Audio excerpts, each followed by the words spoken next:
You're listening to That Home Loan Hub. I'm Zibunisa Limova, here to make home loans and property investing simple, smart and stress-free.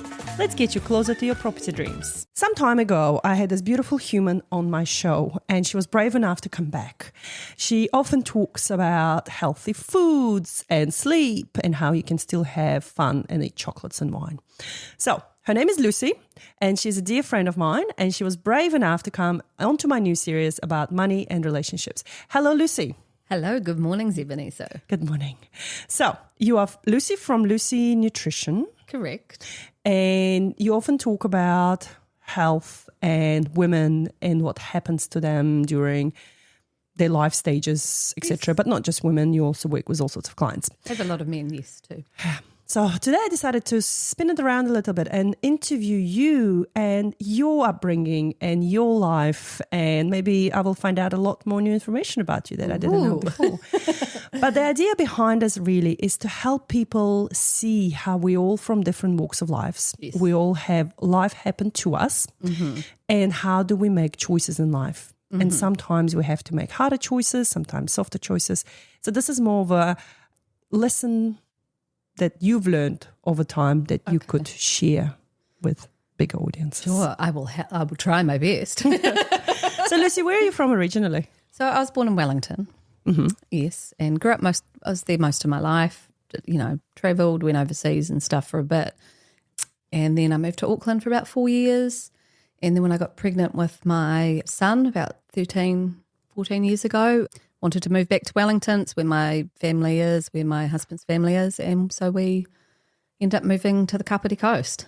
Okay. Sort of enough distance that we could visit them when we like, but also to still be independent. Still be independent. I love it. Yeah. What I want to know about, if we go back into your childhood, what's your first memory of money? Well, there was never enough. We were always broke. I have tried to do this before and I can't remember my first memory of money, but I always remember having a bit of anxiety around it.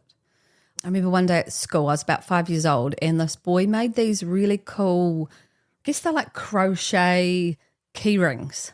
And there was a frog one I really liked, and I really, really wanted it. And I remember begging my parents, and eventually they gave me money. It was $5 or something at the time. Hey, we're talking 50 years ago. They had that dollars? Was like $1 million. But and my parents gave me money for it, but I remember it was in a yogurt bottle, and it was all sort of like 5 or 10 cent coins to make it up to the amount of $5. And I remember paying it to the boy and getting the key ring that I really, really wanted, and then panicking about it. I was so anxious about it that I ended up getting a refund and paying it back because it was so stressful to me to give up that money. I was about to say, did you have like a buyer's regret? Yeah, like a buyer's regret, even though I really wanted it. And like my kids would never have that sort of thing now. Like they get sort of buyer's regret, but sort of be like, meh, move on, But yeah, it really, really, I remember that was one of my earliest memories of money, and yeah, the massive anxiety around it. Interesting. Did you look into it as you grew up? Why? We were very poor. My dad was an alcoholic, so a lot of money went there. I'm one of 4 kids. My mum, she was an amazing person, did what she could, but she was always stressed and not well supported. And she was generally a stay-at-home mum, but she would work when she needed to. So she would, when there was too many bills or things, she would go and work in a cafe, or she was a teacher by trade, so she'd go and do relief teaching when she could, things like that. Yeah. So you grew up seeing that you're broke, money is hard. Money's hard. There's never enough. We can never afford anything. We can't pay bills. We don't get luxuries. Yeah. Do you think that was a reality for a lot of New Zealanders back then? Yes. Because a lot of them that I'm interviewing at the moment, they're all pretty much saying very, very similar things. That life has been hard. We were broke, didn't have luxuries. Yeah. Interesting. And what made you go, this is my life, or what made you go, I don't want this sort of life? Like, what was your pivotal moment? I think it was sort of when I got to the age where I could make my own money. Yeah, what was that age? So I did bits of, teenage work, but when I sort of had left school and I got my first full-time job in a pharmacy, and that was actually one of the happiest times in my life because even you were dealing drugs. I was dealing drugs. I was helping heal people. I was learning about how some medicines can help people.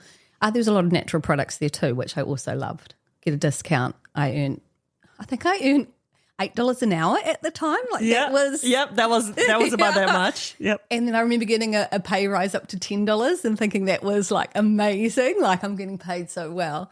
But yeah, so when I sort of started to have a bit of that control of my own money. What did you do with it? I probably at first did all things teenage girls would do, buy hair dye, buy makeup. But I also did a lot of really sensible things. So I remember I did a photography course, for example. So I paid for that up front.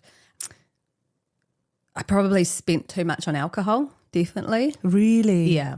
As a teenager? As a teenager, yes. I was a heavy drinker as a teenager. I was a binge drinker. It's very common in New Zealand. It's so funny because you know me now. I hardly ever touch alcohol, right? Well, I know now why. I enjoy it now and then. I just don't. I don't like it like how I did. But yeah, so did I answer your question? What was the question? I love it. I love it that you were so engrossed in telling me your story. But what I'm curious about is that I'm just trying to envision 16-year-old, 18-year-old Lucy. She doesn't know much about the money. No. She's now earning money. Yeah. And she's spending a lot of it on things that she probably shouldn't. I'd say most would be okay. It's the alcohol. Okay. That was the waste. I think for a teenage girl to, have that empowerment to buy her own hair dye, to buy her own things was great. And I don't regret that. What I do regret is the 2 bottles of wine a weekend or whatever it was. Wow, because it's not good for your health as well. Oh, God, no. That age or your hormones. And no. do you think that determined where you ended up now as well? Well, I guess it has to have, right? Yeah, that 16-year-old influenced you to look back and go, actually, no, I want to be healthier. Yeah. I don't want to be binge drinking. And yeah. If I had that choice again, I wouldn't do it knowing what I know now. But I didn't know that then, did I? No. So growing up, did your parents teach you much about the money at all? No, my mum was quite good at budgeting. I don't know any of my dad's thoughts about it. So you haven't learned money sense?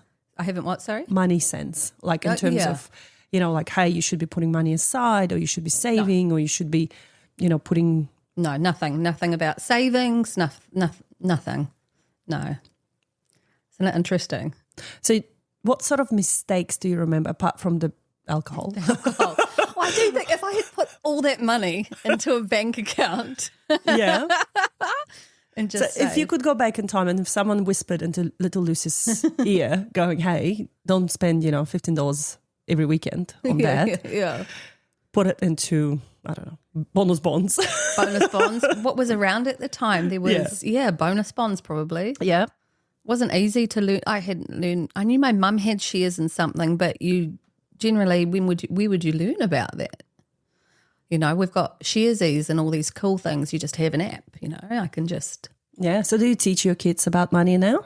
Yes. So we're very, not quite strict, but we're very, this is the way you do it. So as soon as we started giving them pocket money, we broke it into 3.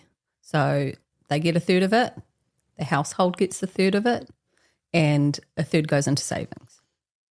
Wow. So they get used to, they have to contribute when they're out flatting or when they own their own home. A third of their money is going to go to their household, right? Yeah. It's contributing to food, to power, to society, be a contributing member of society. I love it. Mm. And how do they react to that? They can be a little bit resistant, but they're okay with it. And now that my son's sort of starting up earning his own money and we've sort of said, this amount has to go back into your business. This amount has to, maybe go to us because of the work we're putting in. Because we are IRD. Because we're the IRD and we got to pay some tax. Yeah. But to learn about that at that young age, that yes, a third of your money will be going to tax one day. So you need to be used to that. And that because that is contributing to the roads, it's contributing to your libraries, it's, contributing to society. I love that. And for instance, when you were young and you didn't know much about the money, what was the point in life where you wanted to learn about the money? Was there any point where you thought, oh, I need to actually get serious about life?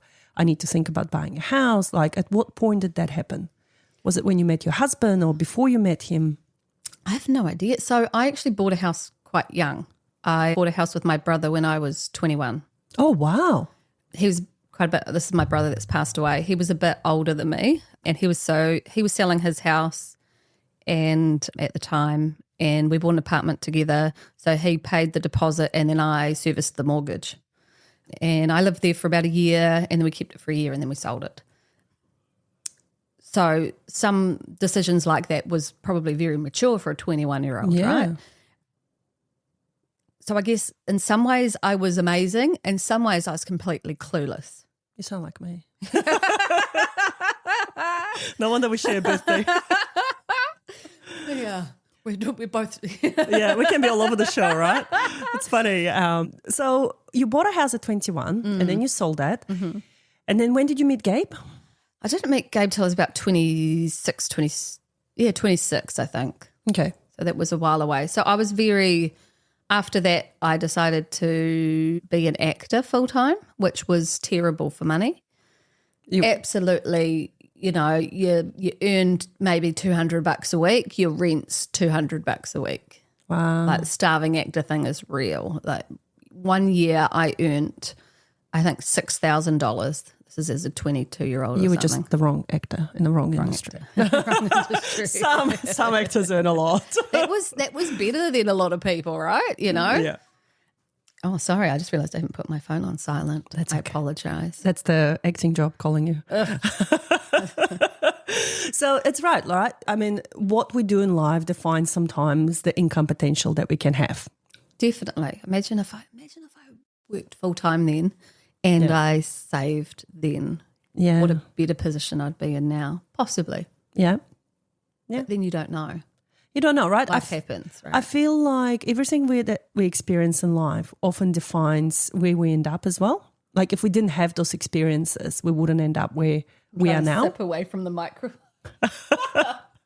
And I truly, truly believe that everything that we get given, it's a life learning experience. It's either for us to go, awesome, I've learned my lesson here and I'm going to do something about it, or not see those lessons and then get hit by the brick and then finally see the lesson. Yeah. So for you and Gabe, when you guys met, what sort of, because I'm always curious about the relationships that people then have with each other as well. Because if you've come from this background and he's come from a completely, totally different background, like how do you gel when it comes to very serious aspects of relation? Because finances break a lot of relationships. Yes. That's like number one reason where people don't see eye to eye and then they go separate ways. So how did you and Gabe see each other in the finance sense of things? And in that respect, we were very similar with our morals and values of money. He was also drinking a lot. And a poor actor. At that stage, he was probably drinking he was working in film, so long hours, big parties. Yeah. I can't say too much about his side without him here. Of course. But he sort of had a quite a privileged childhood initially. You know, private schools, very professional parents, but then it went very badly and they separated, and so then he had, from the age of about 12, the other extreme. Wow. So he's seen both sides. the both. Yeah. So I guess that when we got together, we were in a similar place, I guess. Okay. Yeah. We've both been quite, would have been below the poverty line at times, but then also both earned our own money, which may have been really great at times. Yeah. And then you decided to get serious. You decided to get married. Yeah. And then at what point do you intermingle finances? So we had earlier, because we had a baby before we were married. We have a very interesting relationship because when we got together working together, and it was on this movie called The Hobbit. You may have heard of it. No, not at all. He was my boss. I am a year older than him, so it wasn't in any way dodgy. It was very consensual and professional. But so we were on the road working extremely long hours, living together in each other's face in extreme conditions, in extreme stress. So where other relationships I might have had, or you might have had, or anyone might have had, you know, you meet someone, you wait a couple of days, you go on a date, you spend an hour or two together, and then you don't see them or wait for them to call. This, we're in each other's face 24/7. Wow. You know, you see we had cried in front of each other, we had probably farted in front of each other, but, you know, so it was coming from a very different place to other romantic relationships. Yeah. Yeah. Maybe sometimes it's better. Like sometimes you just you well, see we're still together. Yeah. Well, you're still together and you still, you know, you see it straight away, like whether you're going to be a good fit or not. Yeah. Whether you accept this whole being in front of you or you don't. Yeah, you see all sides, and you also see each other, the full spectrum under pressure. Because we're under pressure, we're sleep deprived, we were working so hard, and it was a very, very physical job. You know, you see each other push to your max. Yeah. And so you see how each other reacts to stress. Yeah. That's interesting because, again, I'm always curious about the couples and relationships, and when it comes to, you know, being together, and then there are different chains, there are different schools of thought in terms of her money is hers, his money is his, and then whatever bills they have, they may share the bills. Yeah. They may not want to intermingle everything together, but then some people go, no, if we're together, we should share everything together. Yeah. But then if they do separate, then, you know, you have to It's messy. Yeah, so it's sort of interesting to see where people are heading, and there are pros and cons to each situation, of course. But in terms of you guys, what did you end up doing? So we'd had this very intense start to our relationship, and then I went back to Auckland to finish studying. He moved up there a couple of months later so we were living together for maybe a month or two, and then he had to come back down to Wellington for work, and I found out I was pregnant. So that was 8 months into our relationship that I was pregnant. So very quickly, so when we were in our flatting situation, which we had all our finances separate, he realised he was earning a lot more than me because I was a student and he was working, that he paid a little bit of extra rent so I wouldn't have to. And then he was very sweet and gave me $50 a week. Allowance on top of that, so that I'd have enough money to buy us, you know, to buy nicer meals or to support my baby. Well, you were growing his baby. I was growing his baby. That's awesome. And that's how you test men as well, you know, like he was already willing to look after you and look after that baby. Yeah, and as soon as, after the baby, he was the provider temporarily. Yeah. So we had merged pretty much everything. Everything still is now, all completely merged. And the way we do it is we do still give ourselves, like how we give kids pocket money, we each ourselves get pocket money each week. Yeah. That we don't have to tell the other person what we spend it on. That's cute. So, you know, he can buy whatever the hell he likes and I'm not going to comment on it. Yeah. Same goes. I love that. I really think that this is a good way to do it as well. Okay. Because often what I find is that if he's the main provider and he sees where the money goes, he might still feel like, oh, why did you spend so much money on hair or nails or whatever, you know, that money could have gone. Have you seen my nails? That money could have gone to something else. He would be confused. What you can't see is I've got gardener's hands. It's a hard-working woman that nourishes and provides for her family. But what I also see is a lot of women take that step back.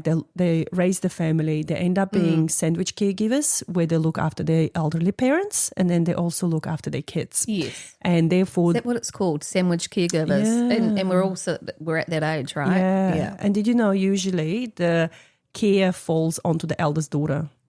Which is, I'm not the eldest. Yes. I hope your sister's not listening to this. Sorry, Zelda. She'd be like, yeah, take that, Lucy. But usually the care of the parents falls always onto the eldest daughter. And the eldest daughter is the one that usually, has to manage all the finances for the parents, for the kids, for everyone. So watch out for that, sister. Yeah. But in terms of women overall, what I find is that if they're not earning their money and if they're really dependent on a man, then that starts that whole power imbalance. Definitely. And also the financial education then falls behind because he's the one that's making all the main decisions.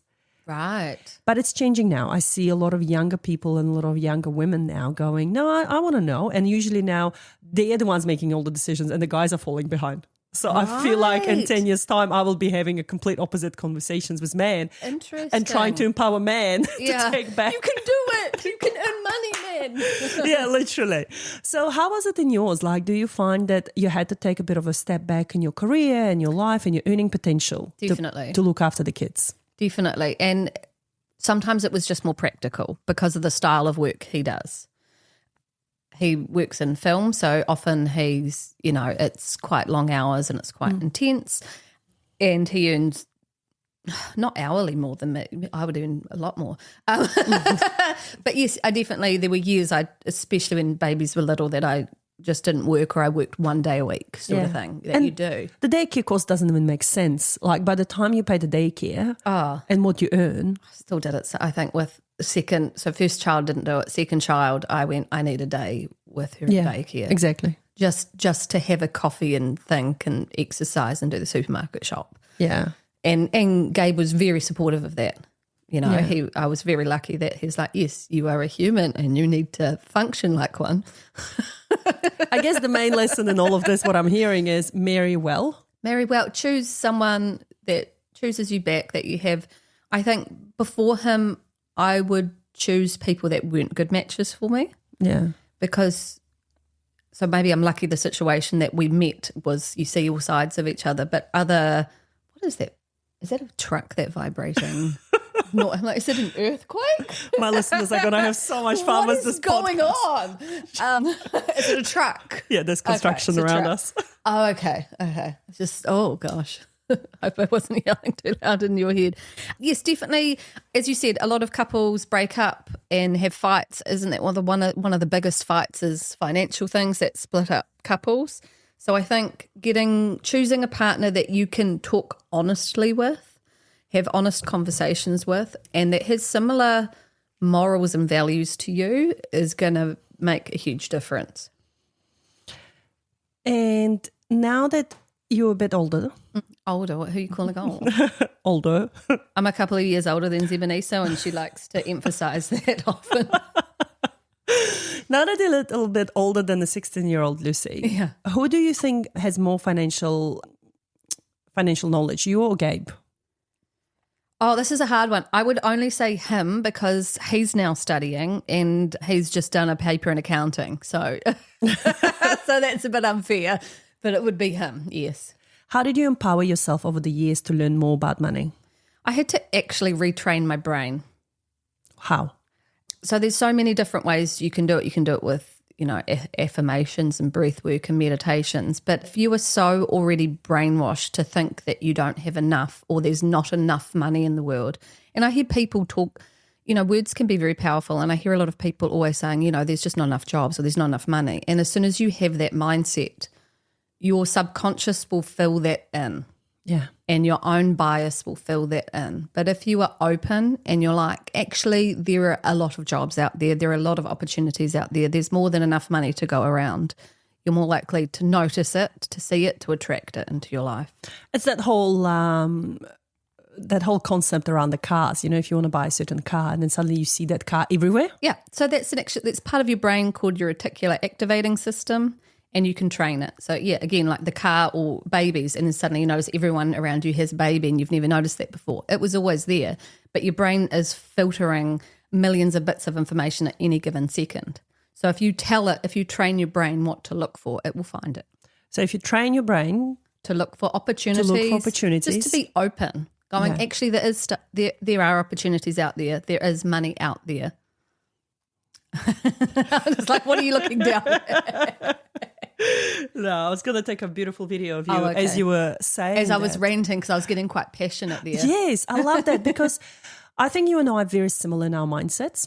I think you and I have had interesting childhood backgrounds growing up, and I think we've landed at a point of life now where we do believe that we are in control of our destiny, that we can retrain our brain. We can. That life didn't happen to us, it happened for us. And, we can change the future narrative. We don't need to sit there and wallow in a pity party. Yes, and it is a trap that most people get into because they will then attract more as you're training your reticular activating system in your brain, you will then notice more. It will confirm your bias more. So as soon as you're going, there's not enough, there's no jobs, there's no opportunities out there, your bias will confirm that for you.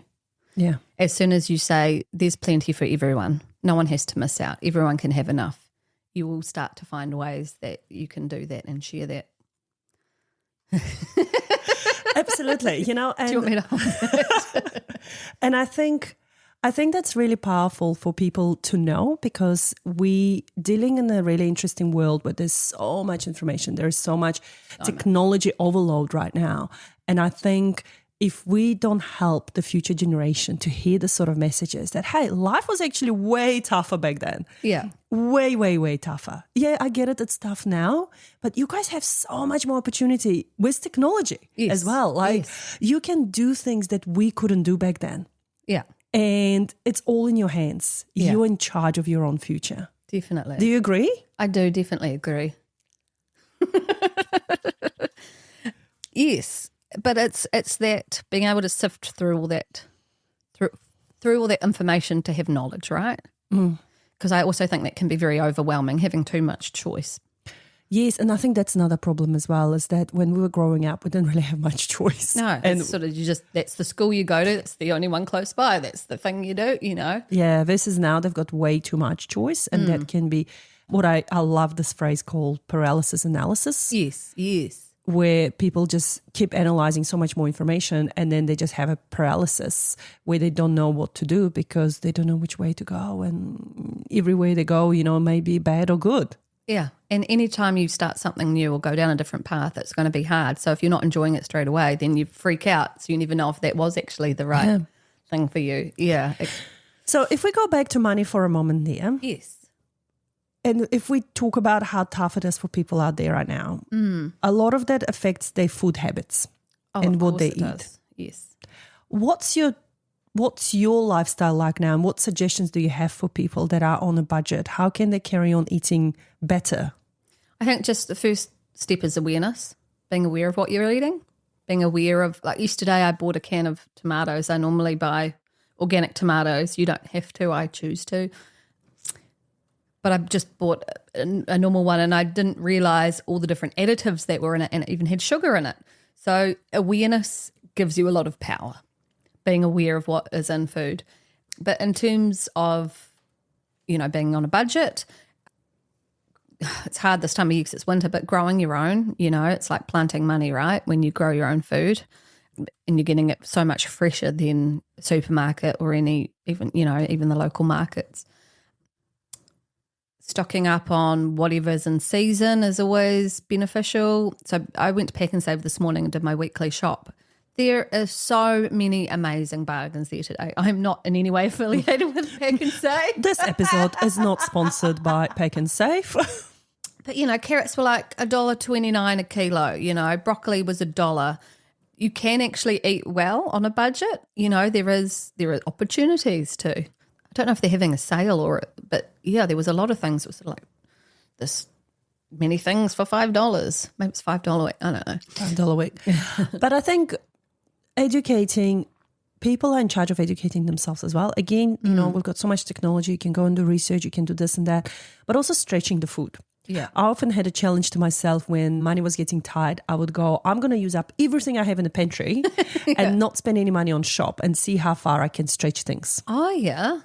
And that makes you be creative as well. You eat things you wouldn't normally, right? Oh, yeah. Like, how many cans of peas, or how many cans of, what are they called? Chickpeas. Chickpeas, I used to make my own hummus. Oh, yeah, love hummus. I can make my own mayo. Again, you don't need that much money to make your own mayo. Yeah. It's actually quite cheap to make that.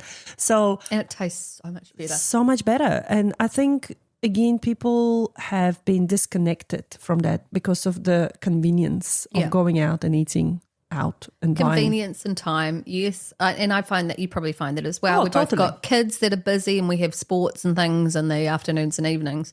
So definitely being prepared, having some freezer meals, having some meals that take 10 minutes to prep rather than getting junk food or getting takeaways. Takeaways are so expensive. Takeaway is expensive, but also not healthy for you. And recently I've heard this horror story. Do you want to hear?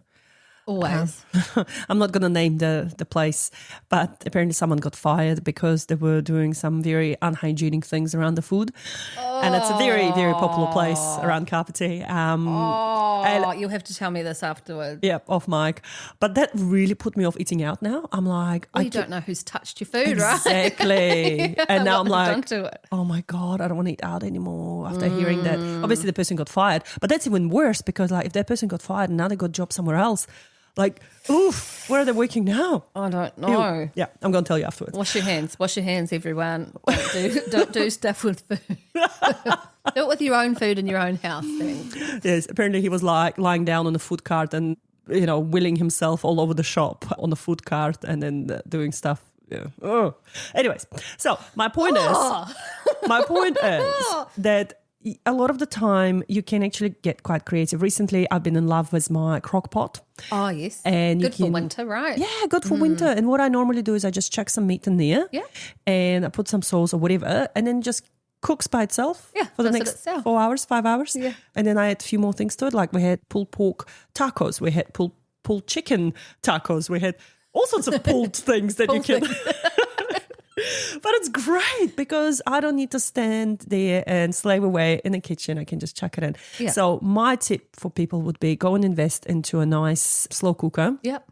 And just, get creative with that. Yeah, and making bulk meals. Bulk meals, yes. Bulk meals is a really easy one. So like when you're making your macaroni cheese or your spaghetti bolognese, make double. You can make that quite cheaply. Kids like it, I find when I make double, the double disappears anyway. No, I find that too. Especially macaroni cheese, we all just eat it. We just eat double. So don't do what we do. Maybe don't do that. But yeah, having easy freezer meals makes it. Yeah. And it does and yes, you can be creative, but also you can be simple. Like bag of frozen mixed veggies, your meat or your protein, you can make it quite easy. I made fried rice the other day for kids out of the white rice that we had. I think we had like a white rice with the curry or something. Yeah. And the next day I had lots of white rice left. So I just chucked it in a wok and fried it with mixed vegetables and egg. And I was like, we're having fried rice for dinner. Fancy. But, it's how you reframe things and how you market things to your kids. And Definitely. I think that's what really, that's why the fast foods are so good at it, because they know how to market to our children. Yes. The same 6-piece chicken nuggets you can make at home for way less. Yeah. You can buy a whole bag of chicken nuggets for the price of 6 at McDonald's. Yeah. And then you're not having the sugar sauce with it. Yeah. I love that sauce. Because it's just sugar. Everyone loves it. It's addictive. So in terms of eating, do you think your diet is good now compared to 16-year-old Lucy? 100%. What did 16-year-old Lucy eat? Low fat, because was told it was healthy. What is low fat? Low fat. So I avoided fat in food. I ate everything light or low fat. Yeah. I probably ate too much sugar, but not knowing it was sugar. Okay. Which I generally avoid sugar unless I'm deliberately having, if you and I went out for like a slice or something, I know I'm having a sweet treat, but I wouldn't have sugar in my other food. Yeah. In my canned tomatoes that I bought. So different. Yeah. Alcohol. I eat a lot more protein, and I think I have a lot more muscle now than I had as a teenager. Like my belly's so much flatter. I've got, as you've seen lots, I've got epic abs. She's got 6-pack. So I eat a lot more protein. I probably eat much cleaner as well. Yeah. And I think it's really nice for your clients that you've been through that journey yourself, that you can actually relate to them. Yeah, I'm never going to judge anyone. Yeah. I'm not perfect. Still now I'm not perfect. I like food. Perfect to me. Yes. I'm never going to judge anyone because we're all human, right? We've got to enjoy ourselves. We've got to enjoy our lives. Yeah. And we shouldn't be so harsh on ourselves. I think that's half of people's problem is they're so self-critical about being a human. Yeah. I love that. Thank you so much for sharing your story. I think I've learned so much more about you now. And in terms of your money goals, do you have money goals? Yeah. It's all a bit sort of up in the air at the moment. I would like to be earning enough to support our whole household, which I'm not at the moment. But that is due to limitations like school hours and such. Kids, yeah. Yeah. And which I will always choose. I will always choose my kids over, I would rather them be thriving and be there for them than earning extra money. Yeah. But I'm pretty comfortable where I am, but can always improve, right? Yeah. When are you going to retire? A couple of years. I hope Gabe is listening to this. I'd like to retire young. I'd always like to do something though. I don't think I could. I like having projects. I like being busy. I like helping people. I like being involved in the community. So it would depend what retirement means. Yeah. You and I are so similar. I'm like listening to you. It's like listening to myself, really. That's interesting. So I want to have you back in about a year time. In a year and see what my goals are. Yeah. So I can be like, oh yeah, I'm retired now, so. Yeah. Yeah. Or even, just share what else you've learned over the last, because I think you have given some really good lessons. And if you were to die today, what message do you want people to remember you by? Learn to love yourself. That's all. If you can learn to love yourself, you're going to be a better person and you're going to treat the world better. Oh. Yeah. You'll make me cry, Lucy. Oh, no, you're making me cry. All right, let's go love each other. Is this PG? On that note, this episode is over. Thank you so much for coming over. Thank you. See you soon again. Mwah. And that's a wrap on That Home Loan Hub. Don't forget to hit subscribe and join me next time for more property tips and tricks. Your next smart move starts here.